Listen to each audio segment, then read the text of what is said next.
Hello everyone, welcome to easy engineering. आज का हमारा ये सेशन हमारे पिछले वाले सेशन से रिलेटेड है। पिछले वाले सेशन में हम लोगों ने फ्लूइड मैकेनिक्स शुरू किया था और देखा था कि फ्लूइड किसे कहते हैं, फ्लूइड मैकेनिक्स किसे कहते हैं, फ्लूइड मैकेनिक्स के डिफरेंट डिफरेंट स्ट्रीम्स कौन कौन से हैं। और उसके बाद हम लोगों ने प्रॉपर्टीज़ ऑफ फ्लूइड शुरू किए थे। तो पार्ट वन में हम लोगों ने लगभग 10 प्रॉपर्टीज़ ऑफ फ्लूइड स्टडी कर लिए हैं। उसके बाद ये पार्ट टू है जहां हम लोग remaining properties of fluid study करेंगे।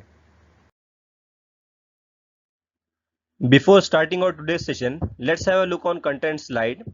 तो आज के सेशन में हम लोग स्टडी करेंगे प्रॉपर्टीज ऑफ फ्लूइड जो बच गए थे हमारे प्रीवियस सेशन के बाद। प्रीवियस सेशन में हम लोगों ने लगभग 10 प्रॉपर्टीज ऑफ फ्लूइड स्टडी किए हैं। उसके बाद जो भी बचे हुए होंगे वो हम लोग आज के सेशन में स्टडी करेंगे। तो उसमें प्रेशर एक रिमेनिंग है और उसके डिफरेंट डिफरेंट टाइप्स भी हम लोग आज स्टडी करने वाले हैं।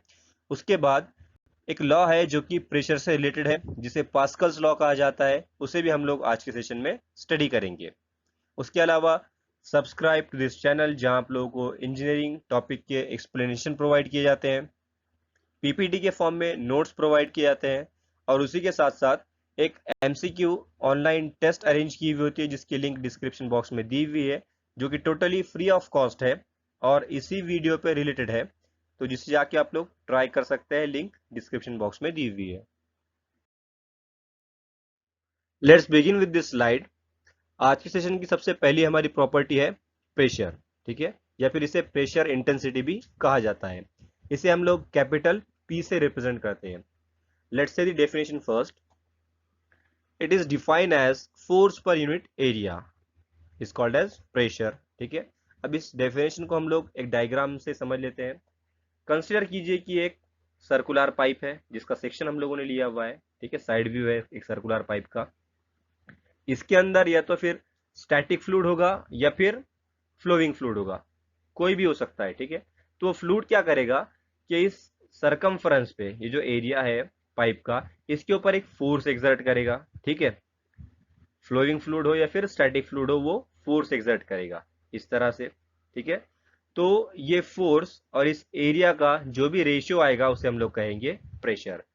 Pressure is equal to force upon area. Force कौन सा, जो फ्लूइड लगा रहा है, एरिया कौन सा, जो पाइप का है, ठीक है।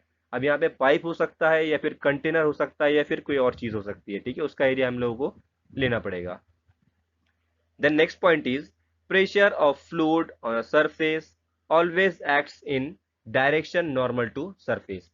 मतलब जो भी सरफेस रहेगा प्रेशर उसके नॉर्मली एक्ट करेगा या फिर परपेंडिकुलरली एक्ट करेगा, ठीक है। Then next point is its unit in SI system is newton per metre square, ठीक है।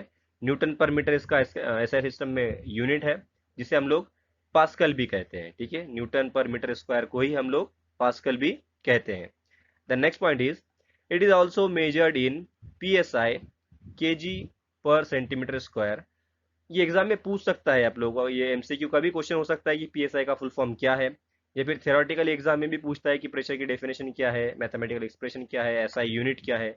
ये एमसीक्यू एग्जाम में भी पूछ सकता है। तो पीएसआई का फुल फॉर्म है पाउंड पर स्क्वायर इंच, ठीक है। Then next unit is KG per centimetre square.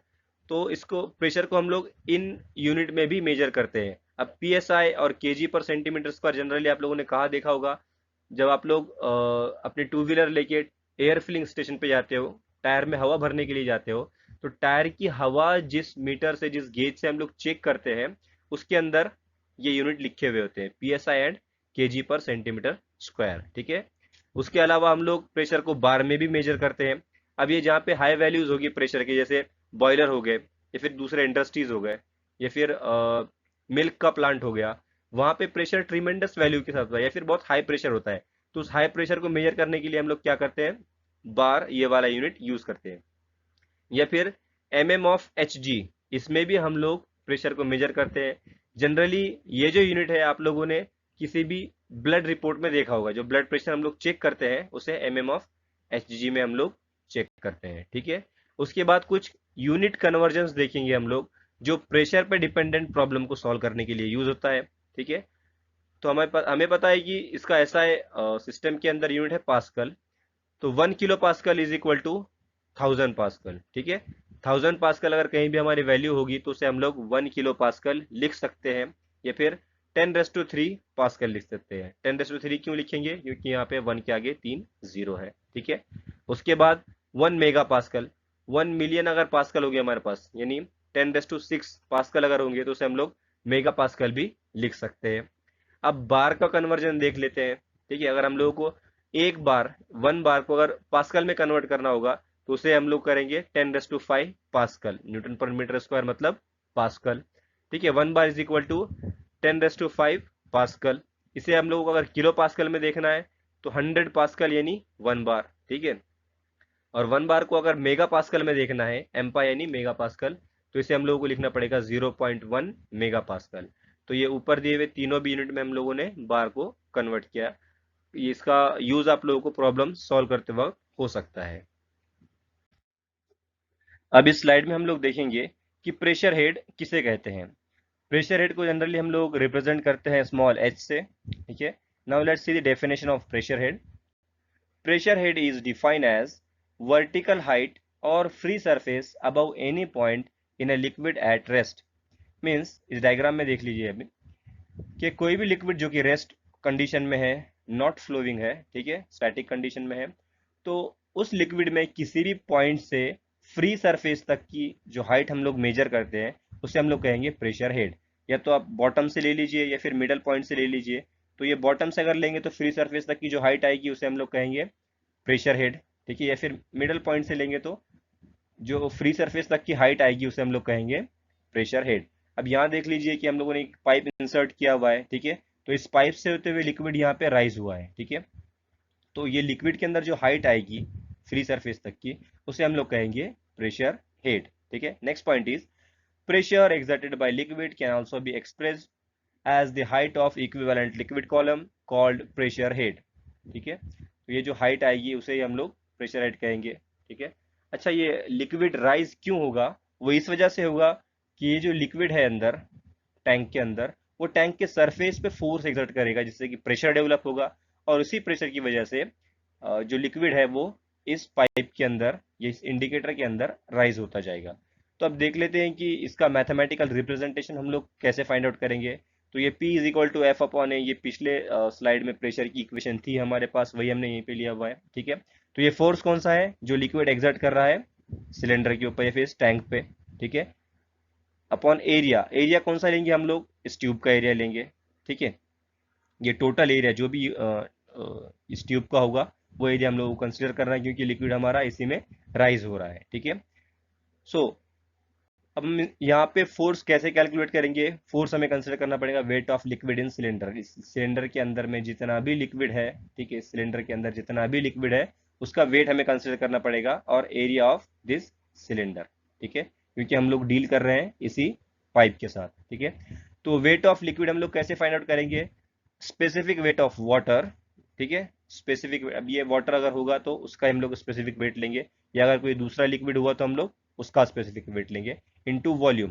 Volume means इसका एरिया जितना भी होगा ट्यूब का इनटू दिस हाइट, ठीक है।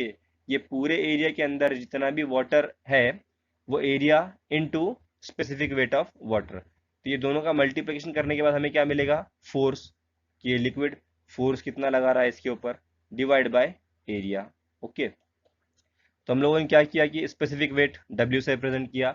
वॉल्यूम हम लोग कैसे लिखते हैं? एरिया इंटू हाइट, जैसे मैंने अभी बताया कि इस ट्यूब का जो भी एरिया होगा उसको इस हाइट से मल्टीप्लाई करना पड़ेगा, तभी जाके हमें इसका वॉल्यूम मिलेगा, ठीक है। तो हमने वॉल्यूम को किस तरह से लिखा? Area into height divide by area, तो पहले से था, तो ये A और ये A कट जाएगा और यहाँ पे बचेगा W इंटू एच, ठीक है, W इंटू एच।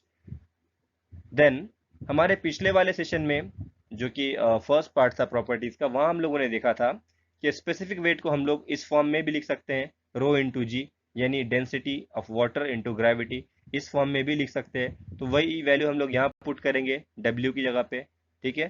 तो P is equal to rho into G into H. ये एच कौन सा है जो यहाँ पे बच गया था? ये ए कैंसिल हो गए थे, ये एच बच गया था, ठीक है। तो P is equal to rho G H, ये एक स्टैंडर्ड इक्वेशन है जिसमें जो एच है ये रिप्रेजेंट करता है इस हाइट को, कि लिक्विड कितना राइज हुआ, ठीक है। Now from this slide we are going to see the different types of pressure. Pressure के डिफरेंट डिफरेंट टाइप्स कौन से हैं, यहाँ से हम लोग स्टडी करना शुरू करेंगे। तो फर्स्ट टाइप है प्रेशर का एटमॉस्फेरिक प्रेशर, जिसे हम लोग रिप्रेजेंट करते हैं P suffix ATM, atmospheric pressure. तो सबसे पहले इसका डेफिनेशन देख लेते हैं हम लोग। The pressure exerted by atmosphere on any surface in contact is called as atmospheric pressure। ठीक है, मतलब एटमॉस्फेयर के अंदर प्रेजेंट जो भी एयर है या मिक्सचर ऑफ गैसेस है, वो किसी भी सरफेस के ऊपर, ठीक है, जो भी प्रेशर एक्सर्ट करेगा उसे हम लोग कहेंगे एटमॉस्फेरिक प्रेशर। कौन? एटमॉस्फेरिक एयर किसी भी सरफेस पे जो भी प्रेशर एक्सर्ट करेगा उस वैल्यू को हम लोग कहेंगे एटमॉस्फेरिक प्रेशर। ठीक है, अब यहाँ इस डायग्राम की मदद से हम लोग समझ लेते हैं कि एटमॉस्फेरिक प्रेशर होता क्या है। ठीक है, तो ये एक हम लोगों ने कंटेनर मर्क्यूरी से भर लिया। ठीक है, मर्क्यूरी ही क्यों भरना है? क्योंकि फर्स्ट स्लाइड में हम लोगों ने देखा था कि प्रेशर मेजर करने का एक यूनिट mm/Hg भी है, तो जिसमें Hg क्या है? मर्क्यूरी है। ठीक है, तो हम लोगों ने क्या किया कि इस कंटेनर को टोटली फिल किया मर्क्यूरी से, और ये एक ट्यूब इसके अंदर डीप कर दी। तो एटमॉस्फेरिक एयर जितना भी प्रेशर एक्सर्ट करेगी इस मर्क्यूरी के सरफेस पे, ठीक है, ये एटमॉस्फेरिक एयर है, तो जो भी प्रेशर एक्सर्ट करेगी मर्क्यूरी के सरफेस पे, उस वजह से क्या होगा कि लिक्विड राइज होगा इस ट्यूब के अंदर। ठीक है, किस वजह से होगा? एटमॉस्फेरिक एयर जो भी प्रेशर एक्सर्ट करेगी उस वजह से। तो ये कितना होगा? इसकी एक स्टैंडर्ड वैल्यू है 760 mm। तो एटमॉस्फेरिक प्रेशर जो होता है उसकी स्टैंडर्ड वैल्यू होती है 760 mm/Hg। ठीक है, तो ये एक छोटा सा कंसेप्ट है कि एटमॉस्फेरिक एयर जितना भी प्रेशर एक्सर्ट करती है किसी भी सरफेस पे, उसे हम लोग कहते हैं atmospheric pressure. The next point is atmospheric pressure decreases with increase in altitude. ठीक है, जैसे हम लोग जैसे जैसे किसी भी हाइट के ऊपर पहुंचेंगे तो एटमॉस्फेरिक प्रेशर कम कम कम होता जाएगा, क्योंकि क्या होता है, जितने भी वेटेड गैस होते हैं, फिर जिनका वेट ज्यादा होता है गैस का, वो नीचे ही मिलते हैं। और जैसे जैसे हम लोग हाइट के ऊपर जाएंगे वहां पे गैसेस का वेट कम होता है, यानी कम वजन वाले गैसेस ऊपर पाए जाते हैं। तो कम वजन वाले गैसेस कम फोर्स एक्सर्ट करेंगे, इसलिए प्रेशर भी कम डेवलप होगा। तो किसी भी सरफेस पे, जमीन या फिर सी लेवल जो है, समंदरी एरिया जो है, वहां पे कभी भी प्रेशर, एटमॉस्फेरिक प्रेशर आपको हाई मिलेगा। और जैसे जैसे आप सी लेवल से ऊपर ऊपर की तरफ जाते जाओगे तो वहां पे एटमॉस्फेरिक प्रेशर की वैल्यू कम कम कम होती जाएगी। क्यों कम होगी? क्योंकि वहां पे प्रेजेंट एटमॉस्फेरिक एयर या फिर एटमॉस्फेरिक गैसेस जो है उनका वेट कम है, इसीलिए वो प्रेशर भी कम एक्सर्ट करते हैं किसी भी सरफेस के ऊपर। ठीक है, the next point is it can be measured by barometer, hence it is called as barometric pressure. ये भी पूछा जा सकता है कि आप लोगों को कभी कभी पूछ लेगा कि बारोमेट्रिक प्रेशर की डेफिनेशन बताइए। तो barometric pressure nothing but atmospheric pressure, ये डेफिनेशन आपको लोगों को लिखनी है। आप देखते हैं कि स्टैंडर्ड वैल्यूज क्या है एटमॉस्फेरिक प्रेशर की। अगर हम लोगों को बार के अंदर चाहिए एटमॉस्फेरिक प्रेशर, तो उसकी वैल्यू है 1.01325 बार। ठीक है, अगर हम लोगों को पास्कल के अंदर चाहिए तो 1.01325 इंटू 10⁵, जो हम लोगों ने पिछली स्लाइड में कन्वर्जन देखा था, 1.01325 इंटू 10⁵ पास्कल। तो अगर बार में चाहिए तो ये वैल्यू है एटमॉस्फेरिक प्रेशर की, जो कि कांस्टेंट होती है हमेशा। पास्कल में चाहिए तो ये वैल्यू है एटमॉस्फेरिक प्रेशर की, जो कि कांस्टेंट रहेगी हमेशा। और mm/Hg में काउंट करना है तो 760 mm/Hg, जो कि इस डायग्राम में दिखाया गया है। तो ये हमेशा कांस्टेंट होगी सी लेवल पे। Now here is second type of pressure, that is vacuum pressure. इसे हम लोग P सफिक्स वैक्यूम इस लेटर से या फिर इस चीज से हम लोग रिप्रेजेंट करते हैं वैक्यूम प्रेशर को। तो देखते हैं कि डेफिनेशन क्या है वैक्यूम प्रेशर की। The pressure which is measured below atmospheric pressure is vacuum pressure और negative gauge pressure। ठीक है, ये भी एक एक्स्ट्रा टर्मिनोलॉजी है जो हमें याद रखनी है। अगर आप लोगों को एग्जाम में पूछ लिया कि निगेटिव गेज प्रेशर का डेफिनेशन क्या है, तो ये डेफिनेशन आप लोगों को लिखना है। मतलब वैक्यूम प्रेशर और निगेटिव गेज प्रेशर एक ही चीज है। ठीक है, तो क्या कह रहा है डेफिनेशन में? Pressure which is measured below atmospheric pressure. तो यहाँ पे हम लोग एक डायग्राम की मदद से समझ लेते हैं कि क्या होता है। तो ये हम लोगों ने क्या किया कि फॉर एग्जांपल ये एक स्केल है। ठीक है, ये एक स्केल है जहाँ पे हम लोगों ने एटमॉस्फेरिक प्रेशर जो कि हमेशा कांस्टेंट रहने वाला है, तो वो हम लोगों ने एक इस लाइन से मार्क कर लिया, ये है एटमॉस्फेरिक प्रेशर। ठीक है, तो इसके नीचे जितने भी प्रेशर हम लोग मेजर करेंगे इस वैल्यू के नीचे, मतलब एटमॉस्फेरिक एयर है, वो किसी भी सरफेस पे फोर्स डाल के प्रेशर एक्सर्ट कर रही है, तो वो तो कांस्टेंट वैल्यू रहेगी एटमॉस्फेयर के अंदर। अब उस प्रेशर वैल्यू से नीचे जितने भी हम लोग वैल्यूज काउंट करेंगे किसी भी चीज के, उसे हम लोग कहेंगे वैक्यूम प्रेशर। ठीक है, इसका और एक एग्जांपल हम लोग ये देख सकते हैं कि अगर हम लोग किसी सिरेंज के एंड पॉइंट पे अगर बंद कर दें उसको एंड पॉइंट को, और सिरेंज को पीछे की तरफ हम लोग खींचे, तो हम लोगों को एक पुल फोर्स फील होता है हमारी फिंगर के ऊपर। ठीक है, वो क्यों होता है फोर्स फील? ये वैक्यूम क्रिएट होने की वजह से। ठीक है, तो ये जब हम लोग छोड़ देंगे इसको तो ये अपने आप ऊपर की तरफ मूव करेगा। क्यों करेगा? क्योंकि यहाँ पे निगेटिव प्रेशर जनरेट हुआ है, निगेटिव गेज प्रेशर जनरेट हुआ है। ठीक है, तो यहाँ का जो प्रेशर प्रेजेंट होगा वो एटमॉस्फेरिक प्रेशर से कम वैल्यू वाला होगा, या फिर इसकी रीडिंग जो आएगी एटमॉस्फेरिक प्रेशर से कम आएगी, क्योंकि हम लोग क्या कर रहे हैं, यहाँ पे हवा इंटर नहीं होने दे रहे हैं। ठीक है, और यहाँ से तो हम लोग सक्शन कर रहे हैं, तो इसका मतलब यहाँ पे जो प्रेशर क्रिएट होगा वो होगा वैक्यूम प्रेशर, क्योंकि हम लोग यहाँ पे वैक्यूम क्रिएट कर रहे हैं। इसका एग्जाम्पल और एक है कि जो हमारा वैक्यूम क्लीनर होता है उसमें भी क्या होता है कि वैक्यूम क्रिएट होता है, जिसकी वजह से एयर या फिर डस्ट पार्टिकल सक करके कंटेनर के अंदर फिल किए जाते हैं। तो इसका एग्जाम्पल वैक्यूम क्लीनर भी हो सकता है। In this slide we will see the next type of pressure, third type of pressure, that is gauge pressure, जिसे हम लोग P suffix gauge इससे represent करते हैं। Let's see the definition. The pressure is measured above the atmospheric pressure is called as gauge pressure। ठीक है, जैसा हम लोगों ने पिछले स्लाइड में देखा था कि हम लोगों ने डायग्राम बनाई थी जहाँ पे ये लाइन रिप्रेजेंट करती है एटमॉस्फेरिक प्रेशर को। ठीक है, तो इस लाइन के नीचे जितने भी प्रेशर की क्वांटिटीज हम लोग काउंट करेंगे, मेजर करेंगे, वो सारे होंगे निगेटिव प्रेशर या फिर वैक्यूम प्रेशर। ठीक है, इस लाइन के ऊपर जितने भी प्रेशर के वैल्यूज हम लोगों को मिलेंगे वो होंगे पॉजिटिव वैल्यूज। ठीक है, वो होंगे पॉजिटिव वैल्यूज ऑफ प्रेशर, जो कि हम लोग किसी गेज से मेजर करते हैं, किसी भी गेज से मेजर करेंगे। जैसे बोरडॉन ट्यूब प्रेशर गेज है, जो जनरली आप लोग देखते हुए कि हवा वगैरह चेक करने के लिए, फिर किसी भी बॉयलर वगैरह पे लगे हुए होते हैं प्रेशर मेजरमेंट के लिए। तो ऐसे किसी भी गेज का हम लोग यूज करके प्रेशर मेजर करते हैं, तो इसीलिए इस प्रेशर को कहा जाता है gauge pressure.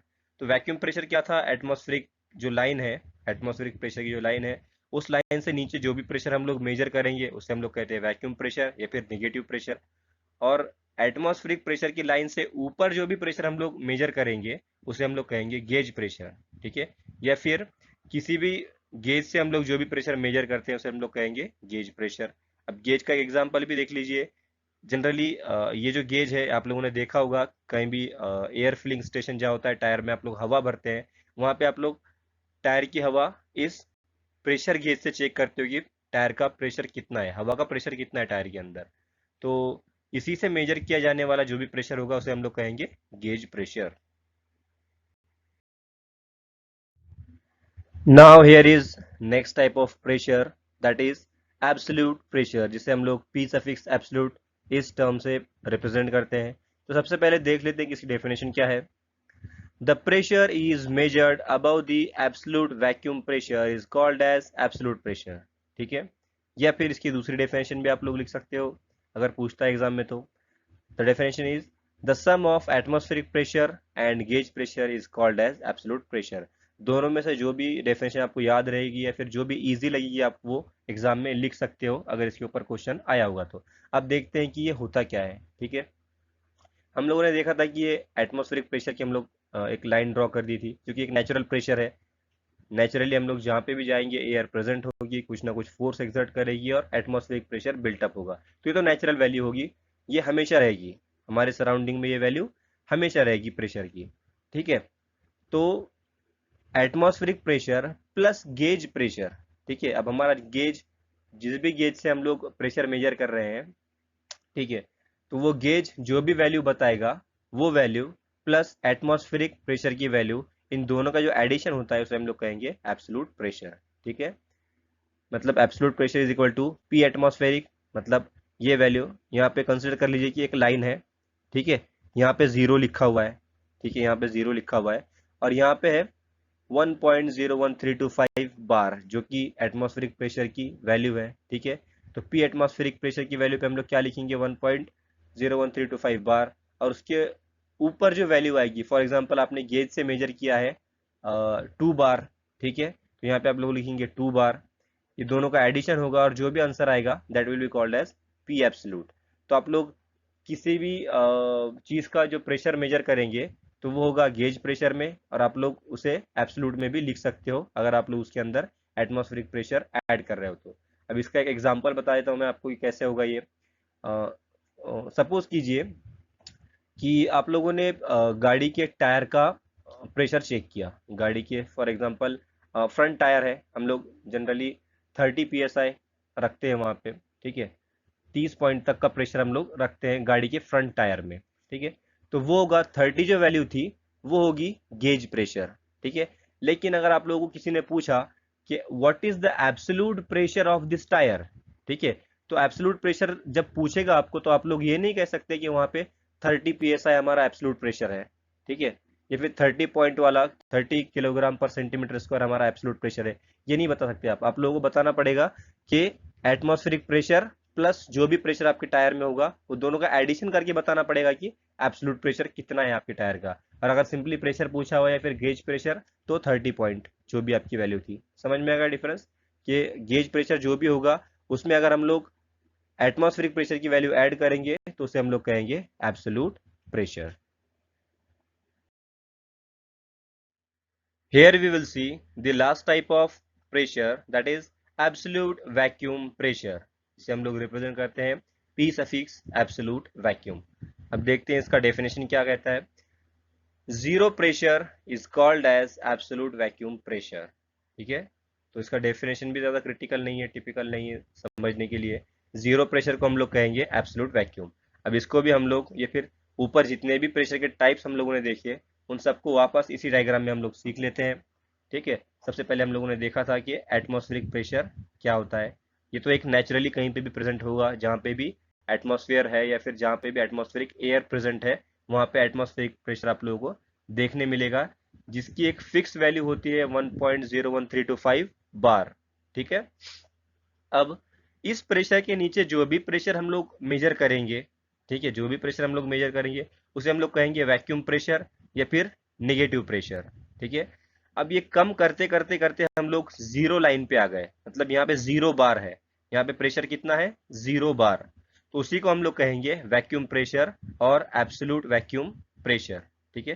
Absolute vacuum pressure या फिर जीरो प्रेशर, 0 बार जहाँ पे हम लोगों को वैल्यू मिलेगी, ठीक है। इसके नीचे अगर हम लोग जाएंगे तो निगेटिव प्रेशर या फिर और निगेटिव वैल्यूज हम लोगों को मिल सकते हैं, लेकिन जहाँ पे जिस पॉइंट पे हमें जीरो वैल्यू मिल रही है उसे हम लोग कहेंगे एब्सोल्यूट जीरो प्रेशर या फिर एब्सोल्यूट वैक्यूम प्रेशर, ठीक है। और एटमॉस्फेरिक प्रेशर की जो लाइन है उसके ऊपर जो भी प्रेशर हम लोग मेजर करते हैं उसे हम लोग कहते हैं पॉजिटिव प्रेशर या फिर गेज प्रेशर, ठीक है।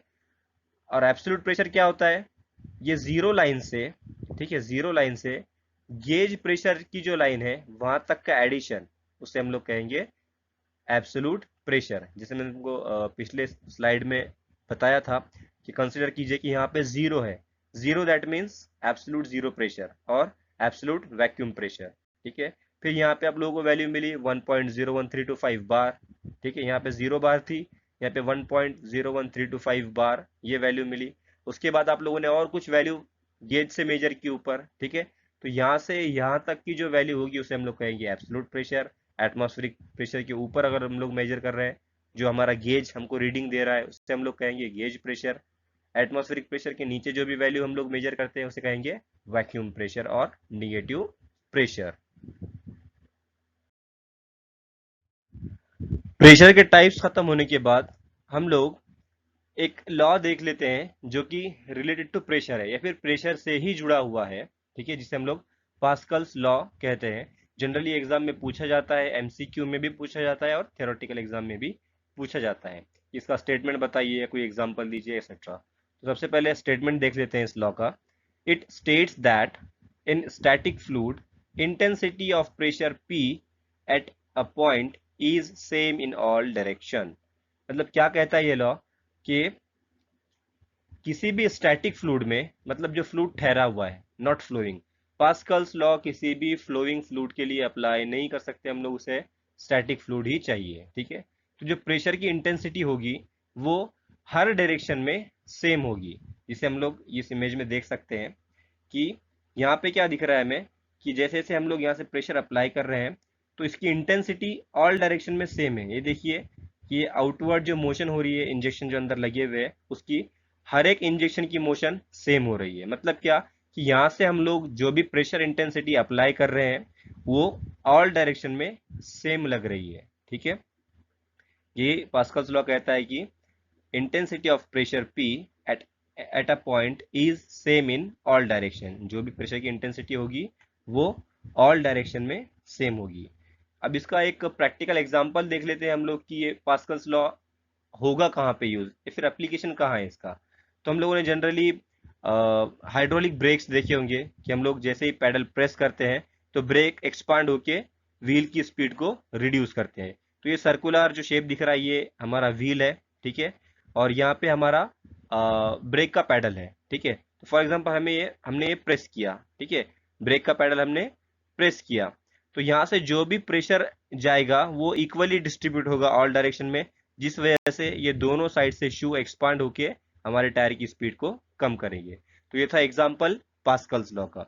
तो आपको पास्कल्स लॉ याद रखना है, एग्जाम के अंदर जनरली ये पूछता है। So here we will end our today session, जो कि सीक्वल पार्ट था हमारे पिछले वाले सेशन का जहां हम लोगों ने प्रॉपर्टीज ऑफ फ्लूइड शुरू किए थे। तो इस सेशन में हम लोगों ने प्रॉपर्टीज ऑफ फ्लूइड में प्रेशर स्टडी किया, उसके डिफरेंट डिफरेंट टाइप्स स्टडी किए और पास्कल्स लॉ स्टडी किया।